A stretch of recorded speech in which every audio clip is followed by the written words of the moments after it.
Terima kasih sudah klik video ini. Tapi jangan lupa guys, klik tombol subscribe. Karena klik tombol subscribe itu gratis. Gratis dengan subscribe, kamu support channel ini untuk upload video setiap hari. Ingat, subscribe itu gratis. Gratis. Gak ada ruginya kamu klik tombol subscribe. Selamat menonton. Yahoo!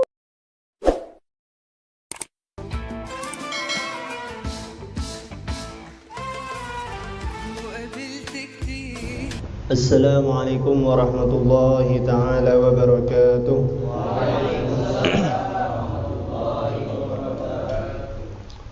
Bismillahirrahmanirrahim. Alhamdulillahilladzi hadana lihadza wa ma kunna linahtadiya laula an hadanallah. Allahumma shalli wa sallim ala sayyidina Muhammadin salatan tuwaffiqana biha ala tarkil manhiyat wa ijtinabul munkarat wa ala alihi wa sahbihi adada kulli sakanatil mahluqat. Rabbi shrah li sadri wa yassir li amri wahlul 'uqdatam min lisani yafqahu qawli. Subhanaka la ilma lana illa ma 'allamtana innaka antal alimul hakim wa tub 'alaina innaka antat tawwabur rahim waghfir lana warhamna anta maulana fansurna 'alal qaumil kafirin. Alhamdulillah, puji syukur kita kehadiran Allah Subhanahu wa taala yang masih memberikan kita nikmat kesehatan, nikmat kesempatan sehingga kita semua masih bisa disempatkan oleh Allah berkumpul di perkumpulan yang mulia ini, yang insyaallah tidaklah kita keluar dari perkumpulan ini melainkan Allah Subhanahu wa taala akan memberikan rahmat-Nya kepada kita, akan mengampunkan segala dosa-dosa kita. Salawat berserta salam marilah kita haturkan kepada junjungan kita Nabi Agung Nabi besar Muhammad sallallahu alaihi wasallam, karena berkat diutusnya beliau kita dibawa dari zaman kegelapan menuju zaman terang benderang seperti pada malam hari ini. Alhamdulillah, seperti biasa kita lakukan pada malam hari Kamis, masih kita dalam pembahasan tentang ilmu fikih, ilmu syariat. Masih di dalam pembahasan tentang kitab Thaharah, yaitu kitab-kitab yang membahas bab-bab yang membahas tentang tata cara bersuci. Kemarin kita sudah tahu bagaimana tanda-tanda orang-orang balik itu, perempuan-perempuan yang sudah balik, kemudian bayi laki-laki atau bayi perempuan yang dikatakan sudah balik itu bagaimana, ciri-cirinya bagaimana, dan sudah kita pelajari di pertemuan kita yang pertama kemarin. Kemudian melanjut lagi kita di pembahasan tentang bagaimana istinja bil hajar, sudah kita jelaskan juga di pertemuan kita yang telah lalu. Nah, sekarang kita masuk ke dalam pembahasan tentang bab furudul wudu, fardu wudu. Boleh dibuka kitabnya. Sekarang masuk di dalam pembahasan furudul wudu, yaitu tentang fardu wudu. Dapat isinya. Maka fardu ini menurut kategori atau definisi syariat, yaitu ialah sesuatu yang mendapatkan pahala apabila kita kerjakan dan mendapatkan dosa apabila kita tinggalkan. Yakni maksudnya apabila fardu-fardu tersebut kita tidak lakukan atau kita tidak kerjakan, maka fardu-fardu tersebut maka wudu kita atau salat kita tidak sah karena ada salah satu fardu yang tertinggal atau tidak kita lakukan.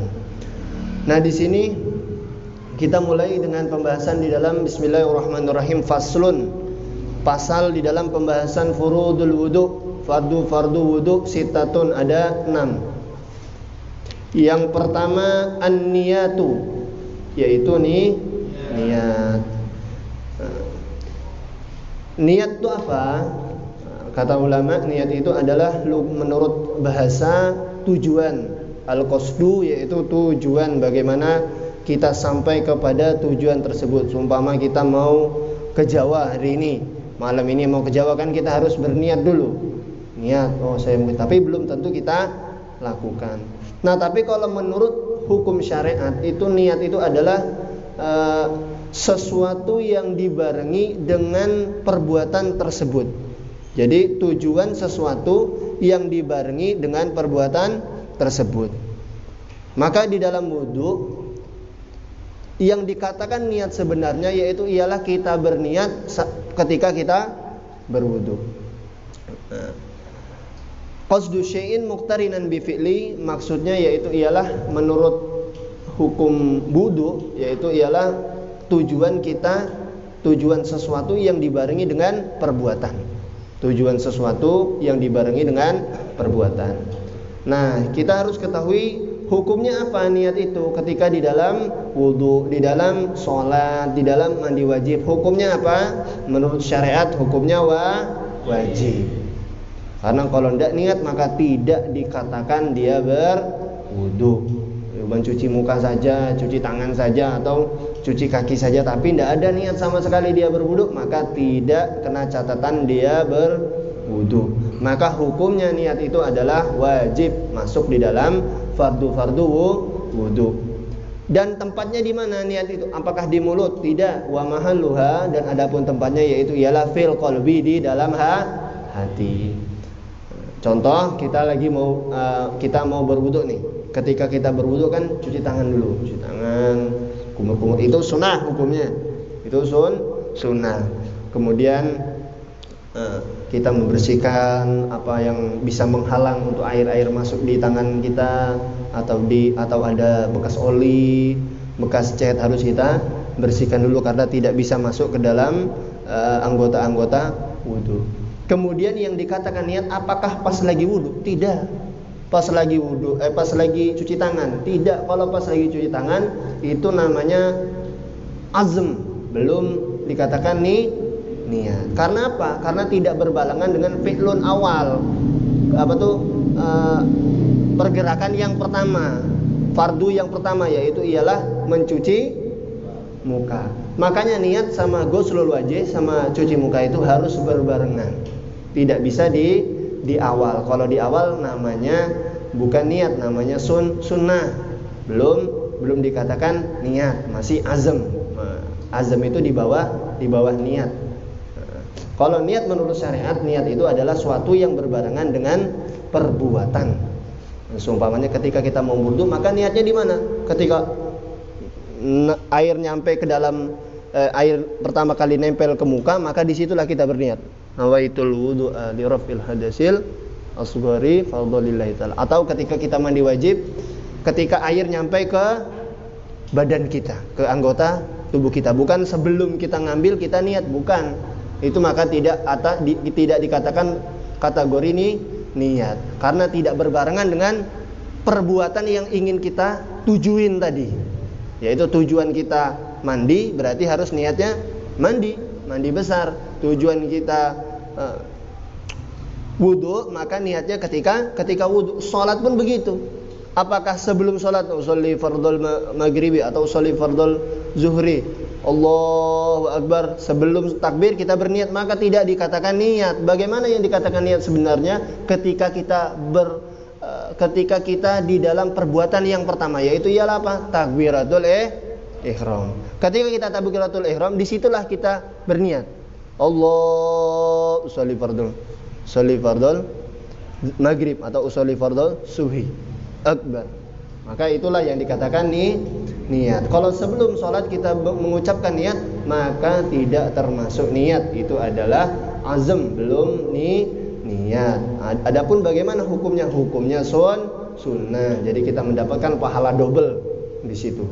Nah, tapi yang wajib niat itu adalah ketika kita melakukan berbarengan dengan perbuatan yang ingin kita lakukan, maka itulah yang namanya niat. Dan hukumnya wajib, dan tempatnya yaitu ialah di dalam hati. Nah, waktunya kapan? Ada waktunya niat itu. Waktunya kapan? Waktunya itu ialah ketika pertama kali kita ingin melakukan ibadah. Kita melakukan ibadah wudu, ya di awal cuci muka. Kita ingin melakukan ibadah sholat, ya di tatkala takbiratul ihram. Kita ingin mandi besar, ya ketika air nyampe ke anggota badan kita. Kecuali, nah di sini ada pengecualian. Kecuali puasa. Maka tidak bisa ketika azan baru niat, tidak bisa. Puasa dikecualikan daripada kategori niat yang sebenarnya. Maka puasa boleh niat sebelum waktu subuh, boleh kita berniat puasa minimal puasa wajib atau puasa sunnah, tidak berbarengan dengan yang dikategorikan niat yang sebenarnya. Bisa dipahami? Tidak dikatakan gorikan niat yang sebenarnya. Kan kalau niat yang sebenarnya kan harus berbarengan dengan perbuatan. Tapi puasa berbeda daripada itu. Berpuasa itu tidak harus berbarengan dengan perbuatan, boleh dimajukan. Adapun yang lain, wudu, mandi, kemudian sholat, tidak bisa dikatakan seperti puasa. Cuman puasa mendapat khususiyah, mendapat khusus daripada boleh memajukan itu niat. Dan adapun syarat-syarat niat, nah di sini ada syarat-syaratnya. Harus kita ketahui syarat-syaratnya, boleh dicatat. Syarat-syarat orang-orang yang berniat itu adalah orang mau berwudu ada syarat-syaratnya. Tidak bisa anak bayi langsung wudu misalnya, atau lahir langsung berwudu, sah enggak wudunya? Ya, belum sah karena dia tidak memasuki syarat. Adapun bagaimana wudunya? Ya wudunya diterima. Yang mendapatkan pahalanya ya orang tuanya, karena anaknya yang melakukan, belum balik. Kalau sudah balik ya dia yang mendapatkan pahalanya sendiri, dia yang mendapatkan dosanya sendiri kalau dia melakukan suatu kesalahan. Nah, di sini syarat-syarat niat itu ada 6 juga. Nah, itu tidak ada di matan, tidak ada. Nah, ini hanya di peluasan ya, tidak ada di matan, cuman harus kita catat di buku. Wa syurutuha, dan adapun syarat-syaratnya al-islamul nawi, hendaklah orang yang ingin melakukan perbuatan niat tersebut, perbuatan fi'lul ibadah yang tadi, perbuatan ibadah tadi, sholat, wudu, mandi, itu harus syaratnya satu. Yang pertama yaitu Islam. Tidak boleh orang kafir, tidak boleh orang Yahudi, tidak boleh orang Nasrani, harus orang Islam. Maka disitulah baru masuk dalam kategori syaratnya dia melakukan ibadah atau dia ingin berniat ibadah. Yang pertama syaratnya harus Islam. Yang kedua tamyiz. Apa itu tamyiz? Tamyiz itu bisa membedakan antara yang mana kiri, yang mana kanan. Sudah paham? Anaknya itu sudah paham. Nah, itu kiri apa kanan? Kiri, Pak. Oh iya benar. Kalau misalnya itu belok kiri, belok kanan. Tapi kebanyakan sekarang ini kadang-kadang hati-hati. Suka ada tulisan hati-hati dengan ibu-ibu yang sennya ke kanan, belok ke kiri. Tamyiz enggak? Tamyiz, karena dia lupa. Maksud dikatakan tamyiz di sini, tamyiznya anak-anak yang sudah bisa membedakan yang mana bara api, yang mana kayu bakar. Intinya dia akalnya sudah berjalan. Nah, ketika akal seseorang itu sudah berjalan, sudah bisa membedakan yang mana yang jelas, yang mana yang baik, yang mana yang buruk, atau yang mana yang kiri, yang mana yang kanan, atau yang mana asbak, yang mana rokok, dia tahu. Nah, makanya di situ baru masuk dalam kategori syarat orang tersebut boleh berniat ibadah. Kalau belum tamyiz, maka tidak dapat masuk kategori syarat sahnya dia berniat ibadah. Kemudian wa ilmul bin manwi. Nah, seseorang tersebut harus tahu dengan apa yang dia niat. Dia mau berwudu, oh niatnya wudu. Kalau dia berwudu niatnya mandi wajib, nah salah pula. Niatnya wudu kok niatnya makan. Misalnya lagi wudu, Allahumma barik lana fi maklulu, kok berubah? Maka tidak dikatakan masuk dalam kategori syarat niat. Harus tahu apa yang ingin dia niatkan. Syarat yang ketiga tadi, harus tahu apa yang dia ingin kerjakan. Dia mau sholat, ya niatnya sholat. Dia mau berwudu, ya niatnya wudu. Dia mau mandi wajib, ya niatnya mandi wajib. Dia tahu dia tuh lagi ingin melakukan apa, perkara apa, atau perbuatan apa, dia tahu. Kemudian wa ada mutakliqat iha bisyai'in, dia tidak boleh tergantung dengan sesuatu apapun. Seumpamanya dia lagi sholat nih, Allahu Akbar, mendung. Bangsa hujan ini agak langsung batal ke. Ado jemuran aku, baju mahal pula baru aku cuci. Nak kumbe, dia niat menggantungkan dengan sesuatu, maka spontan ibadah dia langsung batal, walaupun belum hujan, walaupun belum angin puting beliung.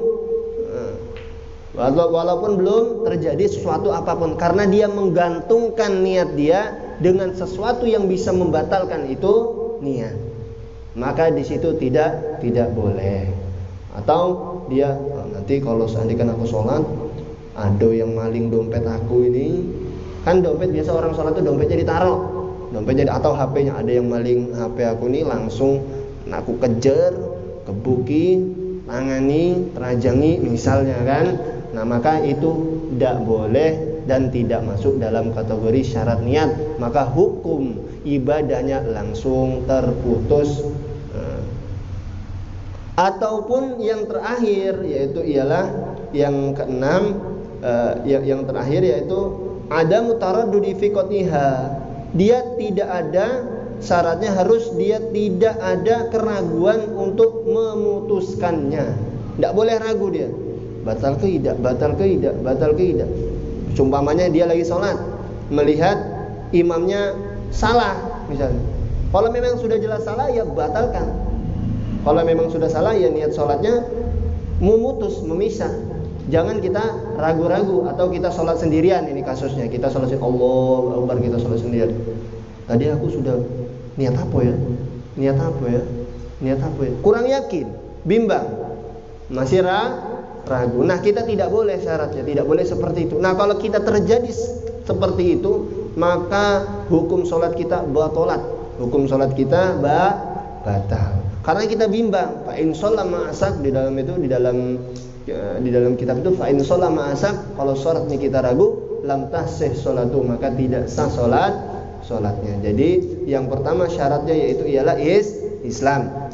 Yang kedua tamyiz. Yang ketiga ilmun, kita tahu dengan apa yang kita niatkan. Kita niat sholat ya niat sholat, kita niat wudu ya niat wudu, kita niat mandi wajib ya niat mandi besar, mandi wajib. Wa ada muta'liqatiha, dan tidak boleh tergantung untuk memutuskan dengan sesuatu. Seperti tadi kejadiannya. Adapun tidak boleh juga kita ragu untuk memutuskan batalnya di dalam melakukan ibadah. Nah, kemudian syarat yang kedua, fardu yang kedua, kita kembali lagi ke matan kitab, kita kembali lagi.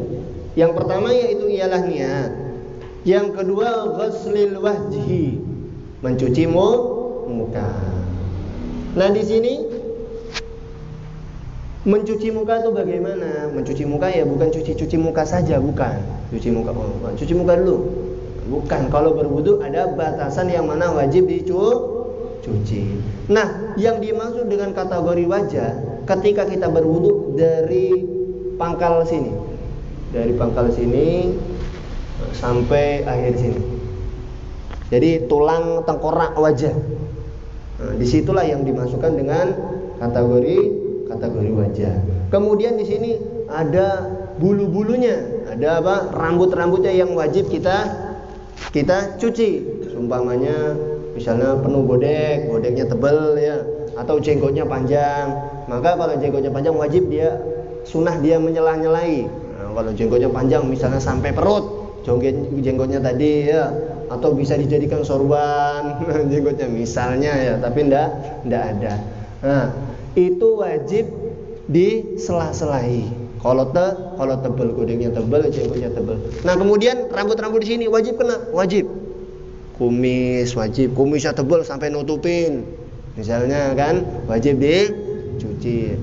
Ataupun bulu mata wajib kena, kemudian alis wajib kena. Pokoknya sekitar wajah sampai batasan dari tumbuhnya rambut sampai dagu, sampai tulang dagu. Jadi keliling ini wajib dicuci. Kalau dia nyuci muka depannya saja, sininya tidak kena, maka tidak sah, karena dia tidak meninggalkan yang dikatakan mencuci wajah sebenarnya. Mencuci wajah sebenarnya seperti ini. Nawaitul wudu. Jadi harus kena. Makanya disunahkan tangannya harus ke sini. Nah, itulah yang dimaksudkan dengan mencuci wajah. Bukan cuci saja, bukan. Maka itu cuci muka, bukan cuci wajah. Kemudian syarat yang fardu yang ketiga yaitu ialah membasuh kedua tangan sampai siku-siku. Nah, membasuh kedua tangan sampai siku-siku. Nah, apa-apa saja yang wajib ketika kita mencuci tangan, yaitu ialah pertama kita menghilangkan yang wajib ketika kita mencuci tangan. Menghilangkan sesuatu yang bisa menghalangi masuknya air wudhu tadi ke dalam anggota wudhu kita. Seperti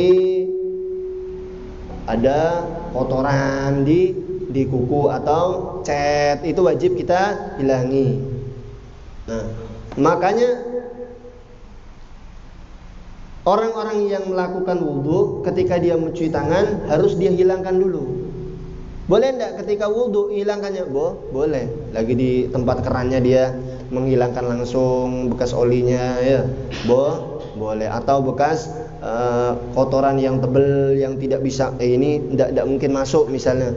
Jadi dia hilangkan, harus bersih supaya apa? Benar dan sempurna wudhu kita. Dan di sini dikatakan bagaimana kalau seandainya keringat? Apakah wajib? Misalnya keringatnya tebal, ya, maka tidak apa-apa kalau keringat ataupun yang lain-lain, karena dia sudah asli dari kulit kita, maka wajib cuman kita cuci saja. Nah, ini yang di luar dari lem Alteco itu kan keras biasanya. Keras harus kita hilangkan, ataupun dan lain-lain sebagainya yang tidak bisa menghalangi masuknya air ke anggota wudhu kita. Nah, batasnya yaitu ialah sampai siku. Nah, bagaimana kalau seandainya orangnya tidak ada jari? Gimana wudhunya? Tidak ada jarinya, maka sah wudhunya. Yang sisa jarinya sampai siku-siku. Nah, bagaimana kasusnya seumpamanya tinggal siku-sikunya saja? Kan ada tinggal siku-sikunya saja. Nah, cuman kata ulama wajib diusap-usap saja. Wajib diusap-usap saja dan dikira-kirakan. Yang penting ada air yang nempel ke sebelah kanan kita. Potongnya segini atau potongnya segini atau sampai tulang otot, maka wajib sekira-kira aja ditempel-tempel. Walaupun menurut kategori sebenarnya dia tidak wajib mencuci, tapi wajib membasuh juga, karena supaya sempurna wudhunya. Kemudian syarat yang keempat yaitu ialah mashu syai'in minar ra'si, mengusap sesuatu daripada kepala, yaitu ialah rambut. Wajib itu. Nah, gimana kalau orangnya botak, enggak tumbuh rambut? Nah, di sini kan orangnya botak, licin sampai. Kalau misalnya koin itu ditaruh di kepalanya, longsor langsung jatuh. Atau aqua ditaruh di kepalanya tidak bisa mantap. Saking licinnya kepala tadi, misalnya kan, tidak ada tumbuh rambut sama sekali. Nah, itu dikira-kirakan. Dari mana sih kebiasaan tumbuh rambut? Oh, misalnya dari sini. Ya sudah, dia boleh mengusap seperti ini, tidak apa-apa. Karena Imam Syafi'i. Tapi kalau mazhab Imam Malik harus seluruhnya. Kalau Imam Syafi'i yang penting ada air yang bisa nyampai ke sesuatu daripada bagian kepala. Oh, misalnya Ustaz, di sini saya bekas minyak rambut, sayang misalnya kan. Bekas minyak rambut ini udah mahal minyak rambutnya, belinya 400 miliar misalnya kan. Ya sudah, tapi di belakang saya tidak kena. Boleh dibasuh di belakang. Yang penting masih dalam anggota tempurung kepala, tempat rambut tumbuh. Nah, kalau rambutnya panjang misalnya dibasuh ujungnya saja, ya tidak sah. Dibasuh ujungnya saja, enggak sah. Nah, yang sah itu ialah di atas atau di tempat pertama kali rambut itu tumbuh, atau di pertengahan atau di belakang sedikit. Yang penting kena sampai rambut, sampai ke dalam anggota kepala yang sebenarnya, yaitu kulit kepala tadi. Kemudian fardu yang kelima yaitu ialah al-ghuslu rijlain ma'al ka'bain. Nah, adapun kuping tadi sunnah hukumnya kuping. Maka basuh kuping yaitu ialah hukumnya sunnah. Basuh kuping sunnah. Dan sunah-sunahnya banyak. Ada yang basuhnya seperti ini, ada yang seperti ini, banyak.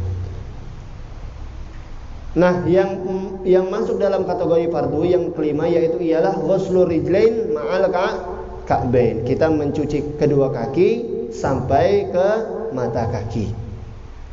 Tidak boleh kita cuci kaki depannya saja atau di bawah mata kaki. Jadi harus sampai kena mata kakinya. Maka itulah yang dikatakan wudu sebenarnya. Wah, sebagaimana di dalam hadis itu dikatakan bahwasanya celaka orang yang mencuci kaki tidak kena tumitnya. Jadi kan banyak orang saking mau cepat-cepat tinggal cepat langsung sholat. Padahal tidak sah wudunya karena tidak ada air yang tidak kena anggota wudu. Biasanya mata kaki ujung tumit atau mata kakinya belum kena. Taruh mata kakinya kena tapi tumitnya terkadang ketinggalan. Dia wudunya cepat. Makanya kata Rasulullah, celaka orang yang berwudu tidak terkena tumitnya.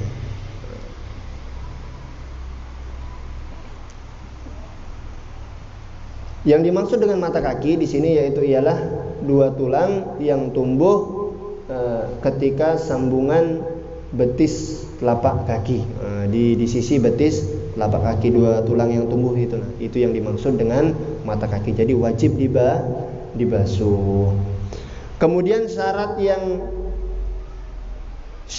keenam, yang terakhir ialah tertib.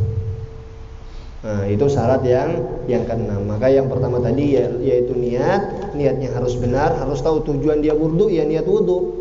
Tujuan dia niat sholat kapan? Ketika air pertama kali terkena muka. Kemudian syarat yang fardu yang ketiga ialah kita mencuci tangan sampai siku-siku. Tidak boleh sampai sini. Harus kena siku-sikunya baru sempurna wudu kita. Kemudian yang keempat ialah kita membasuh kepala. Kupingnya ketinggalan, tidak apa-apa. Kupingnya ketinggalan maka dianggap sah wudunya. Yang penting jangan kepalanya ketinggalan. Nah, kalau kepalanya ketinggalan maka tidak sah wudunya. Kemudian yang terakhir ialah mencuci kaki yang sempurna sampai terkena mata kaki. Sempurna maka disunahkan kita harus menyela-nyelai. Nyela-nyelai itu sunnah hukumnya. Supaya kena air yang ingin mengalir ke anggota yang belum terkena. Jadi disunahkan kita menyela-nyelai. Kemudian yang terakhir tertib, tidak boleh ketukar. Cuci kaki dulu, habis itu cuci muka, cuci kepala, ketukar bolak-balik, tidak boleh. Harus tertib dari muka, tangan, kemudian kepala, kemudian kaki, kemudian doa, yaitu tertib. Dan adapun sunah-sunah wudu di sini banyak. Sunah-sunah berwudu ialah yang pertama memakai siwak. Memakai siwak, ada kan kayu arok, siwak ataupun boleh dengan kain ujung baju boleh. Yang penting bisa sesuatu yang kasar yang bisa terkena membersihkan mulut, itu hukumnya sunnah. Kemudian membasuh tangan, mata tangan ini, membasuh tangan sampai pergelangan tangan, itu hukumnya sunnah. Biasa sebelum berwudu kita cuci tangan, itu hukumnya sunnah. Kemudian kumur-kumur, madmadah, kumur-kumur sunnah hukumnya. Kemudian memasukkan air ke dalam hidung, itu hukumnya sunnah. Yang lebih afdal, jadi ada dua, ada yang boleh berwudu kumur-kumur dulu, habis itu memasukkan air ke dalam hidung. Ada yang lebih afdal bagaimana? Kita ambil satu air, kemudian kumur-kumur langsung masuk ke dalam hidung. Nah, itu lebih afdal kata ulama, lebih afdal. Jadi langsung dihitung satu kali, ya, mulut sama hidung. Nah, kalau ada pun pengen dia misah, infisol, ingin memisah, maka hukumnya boleh, karena itu semuanya masuk dalam kategori sunnah. Cuman ada sisi yang lebih afdalnya bagaimana. Kemudian menggabungkan antara, nah di sini dijelaskan juga menggabungkan antara madmadhah dan istinsaq, kumur-kumur tadi, sama memasukkan air ke dalam ke dalam hidung. Kemudian menyela-nyelai, lagi berwudu cuci tangan di sela-selai. Nah itu hukumnya sunnah. Kemudian mengusap seluruh kepala. Lagi wudu langsung basahi seluruh rambut. Nah itu hukumnya sunnah, mengusap seluruh kepala seperti ini. Nah itu hukumnya sunnah atau terserah dengan gayanya masing-masing. Ya, itu hukumnya sunnah, mengusap seluruh kepala. Wa mashul udhunain, kemudian mengusap telinga dan daun telinga, maka hukumnya sunnah. Kemudian menyela-nyelai jari-jari kaki, lagi berwudu nyela-nyelai jari kaki, itu hukumnya sunnah, lebih afdal, pahala kita bertambah. Wal muwalah, kemudian harus terus menerus kita berwudu, tidak boleh stop lagi wudu baru cuci muka, tiba-tiba ada makan dulu, ngopi dulu, ngerokok dulu, nyambung lagi cuci tangan, tidak boleh, harus terus menerus, harus lagi wudu selesaikan ya, tidak boleh di sela-selai. Nah bagaimana kalau ngoceh? Tidak apa-apa, ngoceh hanya makruh, tidak boleh. Tapi apakah batal wudunya, harus ngulang lagi? Kan kebanyakan orang sekarang kan harus katanya ngoceh, kalau tadi harus ngulang lagi. Tidak. Kemudian harus mendahulukan yang kanan daripada yang kiri. Itu sunnah hukumnya, mendahulukan yang kanan. Cuci tangan kanan dulu, itu hukumnya sunnah. Kalau kiri kanan terus, maka tidak apa-apa, tapi tidak sah, tapi makruh karena dia meninggalkan sunnah di situ. Kemudian melebihi dari batas muka. Nah, itu hukumnya sunnah. Batas muka sudah sampai segini, dia pas-pasi ngepas-ngepasi. Nah, tapi dia ini pengen dilebihkan. Nah, adapun dia ngelebihkan sampai bawah sini, kan yang asli kan cuma tulang ini. Nah, adapun dia pengen ngelebihkan dengan panjang, misalnya jarinya ya panjang, ataupun dia diusap-usap semua sampai ke telinga. Nah, itu hukumnya sunnah. Dia lebihkan daripada batas wajah yang sebenarnya. Itu hukumnya sunnah. Nah, kemudian banyak lagi daripada sunnah-sunnah berwudu. Nah, ketika kita sudah selesai berwudu, kemudian kita dianjurkan untuk membaca doa wudu. Kemudian di sini dianjurkan di dalam kitab Tanhiqi Huqal itu dikatakan bahwasanya barang siapa yang berwudu kemudian membaca doa setelah wudu, kemudian membaca surah Al-Fil, surah Al-Qadar, inna anzalnahu fi lailatul qadar wa ma inna anzalnahu fi lailatul qadr wa ma adraka ma lailatul qadr khairum min alf shahr tanazzalul malaikatu wa rufi'a bi rabbi min kulli amrin salamun hiya hatta matna'il. Baca inna anzalna satu kali, maka Allah Subhanahu wa taala akan menjadikan di setiap tetesan wudu kita itu satu malaikat. Makanya dianjurkan kita setelah wudu jangan dibersihkan, jangan diusap, jangan dielap. Itu hukumnya makruh. Karena setiap satu tetes itu apabila kita membaca surah tadi dibarengi dengan membaca surah tadi selesai berwudu, maka Allah Subhanahu wa taala akan menjadikan dalam satu tetes itu satu malaikat, yang mana dalam satu malaikat itu akan beristighfar kepada kita sampai hari kiamat. Subhanallah. Itu yang Allah Subhanahu wa taala berikan kepada kita.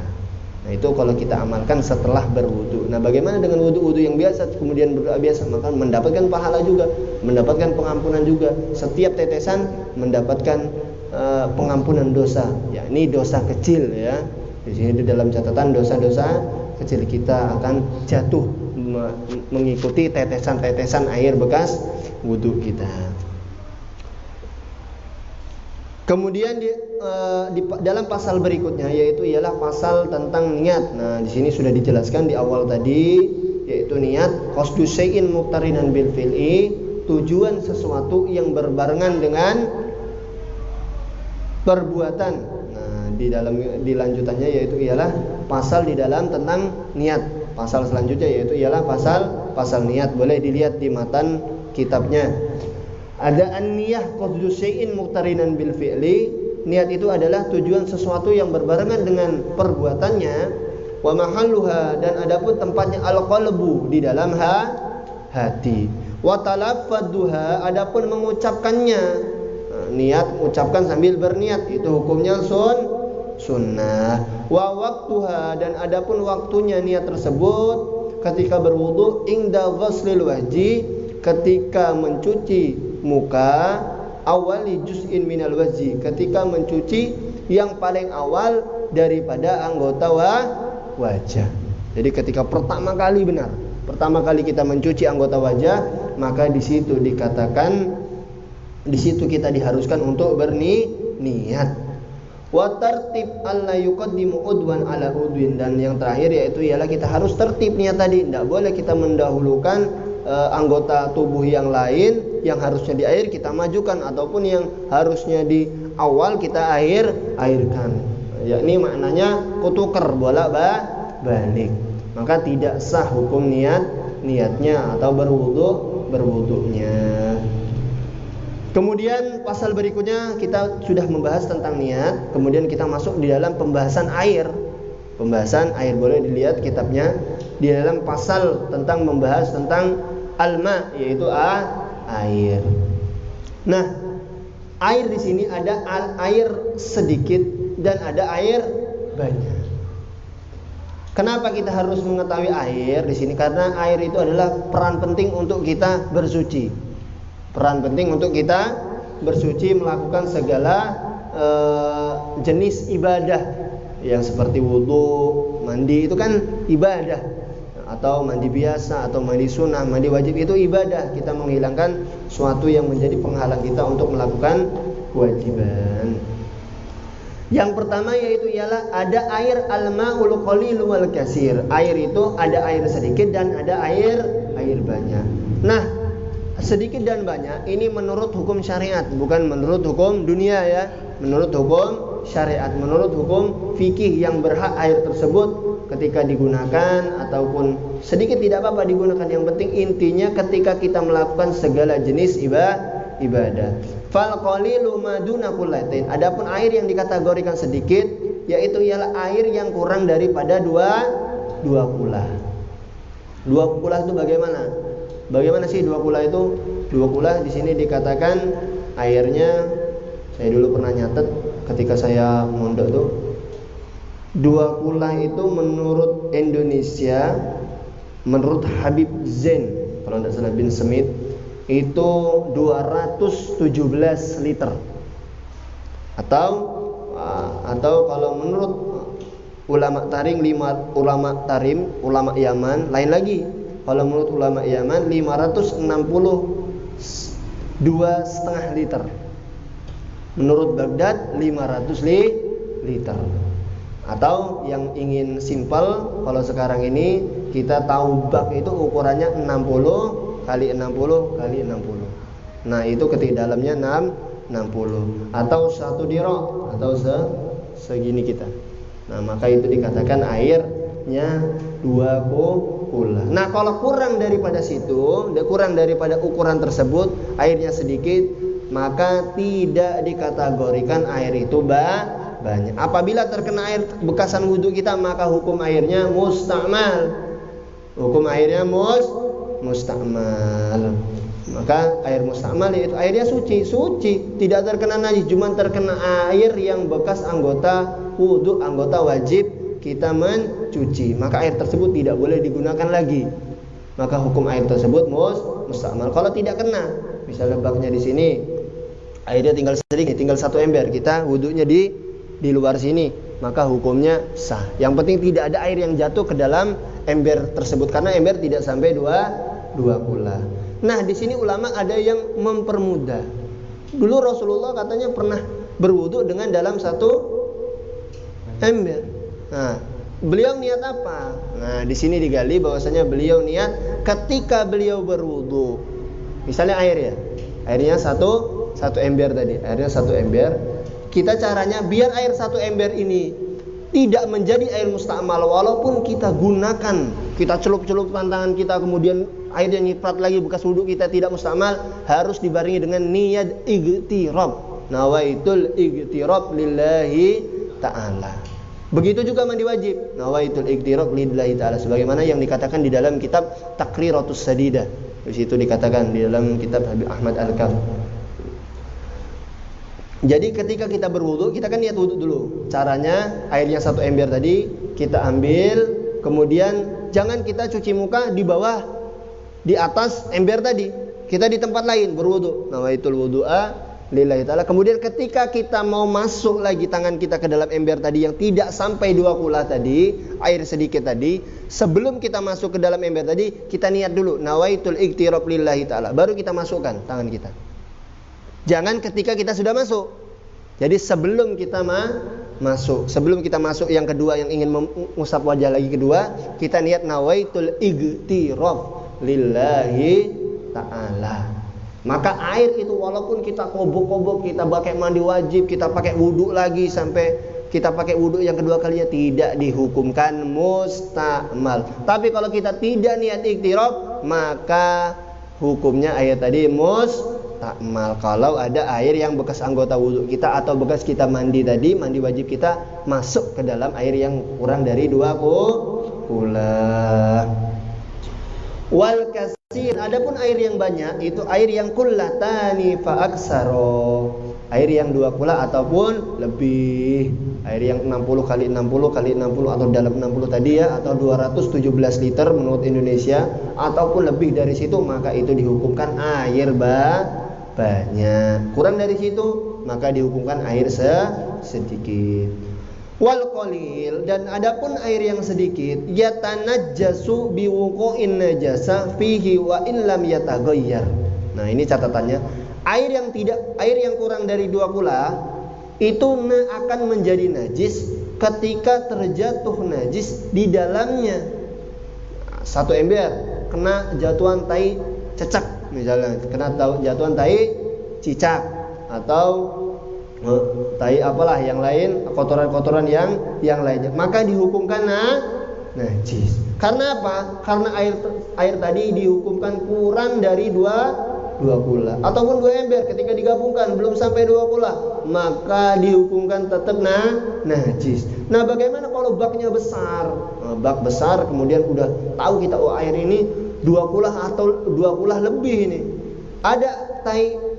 Ada kotoran cicak tadi yang jatuh ke dalam bak, tapi tidak berubah. Walaupun tidak berubah, kalau airnya sedikit maka dihukumkan najis. Kalau airnya banyak, ketika kejatuhan kotoran maka cuma dibuang saja, tidak dihukumkan najis. Itu perbedaannya.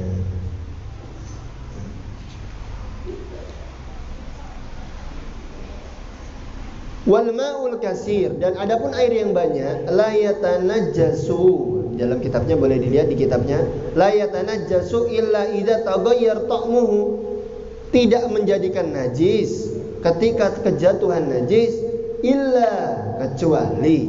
Nah, di sini ada catatannya, kecuali air yang banyak tadi tidak najis sebenarnya ketika kejatuhan najis. Air yang 2 kula tadi tidak najis, dihukumkan apabila kejatuhan najis. Illa, kecuali idza taghayyara ta'muhu, kecuali air tersebut berubah. Apanya yang berubah? Ada 3 yang harus kita ketahui. Yang pertama, ta'muhu, rasanya, atau launuhu, warnanya, atau rihuhu, baunya. Supamanya jatuh kotoran cicak tadi 1 di air yang banyak, tapi tidak berubah warna, rasa, penciuman tidak berubah, maka harus dihilangkan. Tapi kalau sudah jadi berubah bau airnya tadi, ataupun kejatuhan kotoran yang binatang yang lain, ataupun saking banyaknya mungkin, maka dihukumkan najis. Karena ada sifat yang sudah ditetapkan, 3 sifat, antara salah satu daripada 3 sifat tadi terdapat di air yang ingin kita pakai, maka dihukumkan najis. Nah, sebenarnya menurut hukum sebenarnya bahwasanya la yatanajas, tidak najis. Kalau kejatuhan kotoran dan lain sebagainya, illa, kecuali idza taghayyar ta'muhu aw launuhu aw rihuhu, ataupun kecuali berubah bau, warna dan rasanya. Nah, bagaimana kalau kejatuhan sabun? Misal, air sabun bagaimana? Sahkah untuk kita bersuci? Sah tidak? Air sabun untuk kita bersuci. Air sabun, airnya suci tapi tidak mensucikan. Maka tidak sah untuk kita bersuci. Air sabun, kejatuhan baknya kejatuhan rinso misalnya. Sampai berbusa, maka tidak boleh untuk kita bersuci, berwudu, mandi besar dan lain-lain sebagainya. Tapi apakah dikatakan najis? Tidak. Karena air tersebut suci, aslinya suci, berbeda dengan air yang najis tadi. Kalau air yang najis tadi, yang kejatuhan najis, ya airnya najis. Air tersebut sudah mutlak najis dan juga tidak bisa mensucikan. Yang kedua tadi, air yang suci tapi tidak mensucikan, seperti air mustakmal, air sabun tadi kan, karena zatnya bukan zat air lagi, air kopi, air teh. Nah, udah berubah, bukan dikategorikan air yang sebenarnya. Jadi alhamdulillah pada malam hari ini kita mempelajari 2 bab, yaitu bab yang pertama kita mempelajari tentang furudul wudu, yaitu ada 6. Yang pertama, an-niyah, kita harus berniat. Yang kedua, al-ghuslul wajhi, mencuci muka. Yang ketiga yaitu ialah mencuci kedua tangan sampai siku-siku. Kemudian yang keempat, membasuh sesuatu yang ada di kepala kita, kepala dan kulit-kulit kepala. Kemudian yang kelima, ghuslur rijlain ma'al ka'bain, kita mencuci kedua kaki sampai mata kaki. Kemudian yang terakhir yaitu ialah tertib, harus berurutan. Kemudian kita masuk dalam pembahasan satunya lagi, yaitu ialah tentang niat. Kita tahu apa itu definisi niat, yaitu ialah tujuan sesuatu yang berbarengan dengan perbuatan yang ingin kita lakukan. Kemudian tempatnya yaitu ialah di hati. Dan adapun ketika pelapasannya adalah hukumnya sunnah.